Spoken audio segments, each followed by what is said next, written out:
ہمارے ذہنوں میں جو معیارات بیٹھے ہوئے ہیں وہ کیا ہے؟ کامیابی پیسے سے ہے، کامیابی جائیداد سے ہے، کامیابی کاروبار سے ہے، کامیابی شہرت سے ہے، کامیابی اقتدار سے ہے. یہ معیارات ہیں. جو جتنا دولت مند اتنا کامیاب، جو جتنا مشہور اتنا کامیاب، جو جتنا پاپولر اتنا کامیاب، جو حکومت پر پہنچ گیا کامیاب، جس نے بڑا کاروبار جما لیا کامیاب، جس نے بہت جائیداد بنا لی کامیاب. یہی ہے اصل میں ساری بس کی گانٹھ. جو تصور کامیابی کا ہوگا اسی کے مطابق آپ کی بھاگ دوڑ ہوگی، اسی کے لیے جد و جہد ہوگی، اسی کے لیے توانائیاں صرف ہوں گی، اسی کے لیے دن رات کی مشقت ہوگی.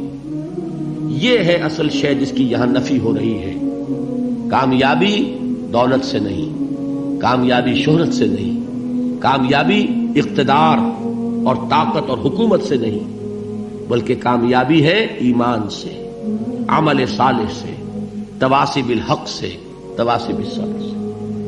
آپ غور کیجئے اس نقطہ نظر کا، اس ایٹیچیوڈ کا، یہ جو مینٹل ایٹیچیوڈ ہے اس کا بدل جانا ہی انسانی شخصیت کے اندر انقلاب برپا کرے گا.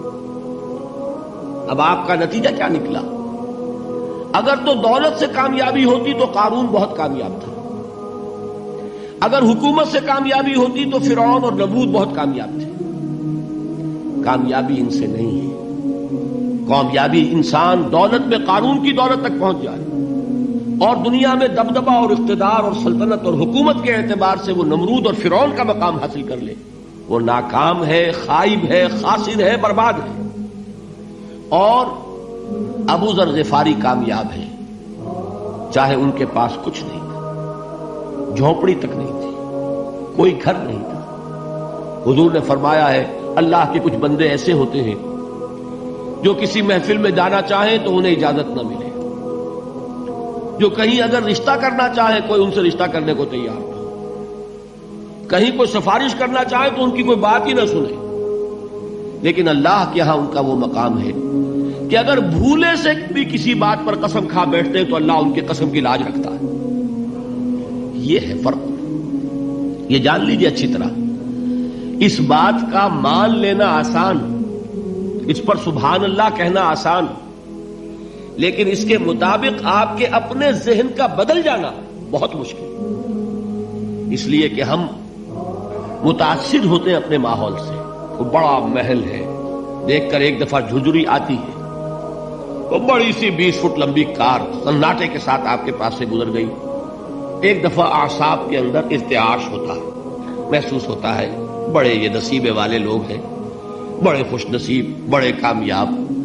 حالانکہ کچھ معلوم نہیں کہ یہی سب سے بڑی بد نصیبی ہو سکتا ہے کہ یہی سب سے بڑی ناکامی ہو. اگر ذہنوں میں یہ بات بیٹھ جائے کامیابی کس شے سے.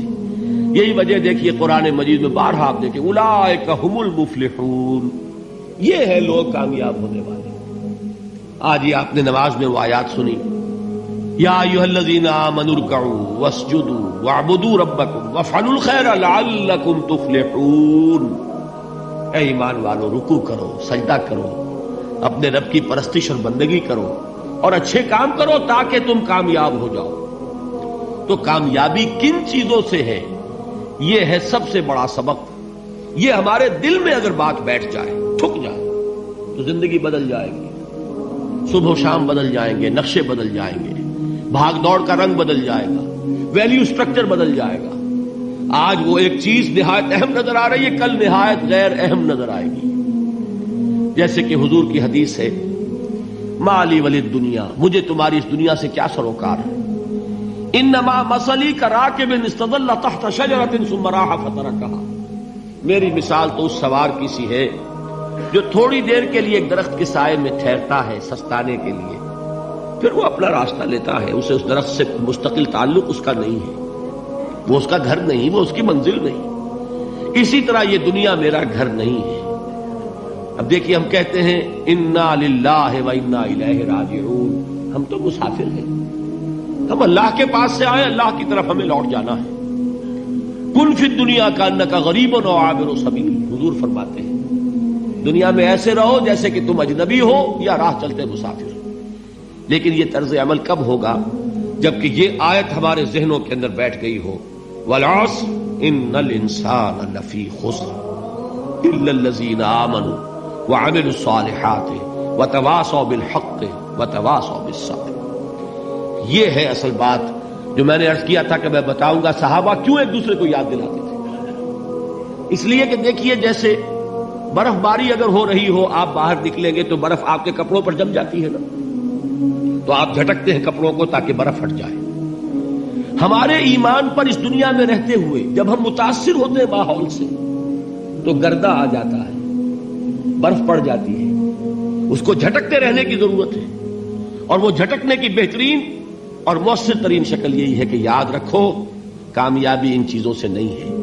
چمک دمک جو ہے دنیا کی، یہ ساری چمک دمک جو تمہیں رجھا رہی ہے، جو تمہیں اپنے اندر گم کیے ہوئے، یہ لفظ گم پر اقبال کا وہ شعر یاد آ گیا کہ کافر کی یہ پہچان کے آفاق میں گم ہے، اور مومن کی یہ پہچان کے گم اس میں ہے آفاق۔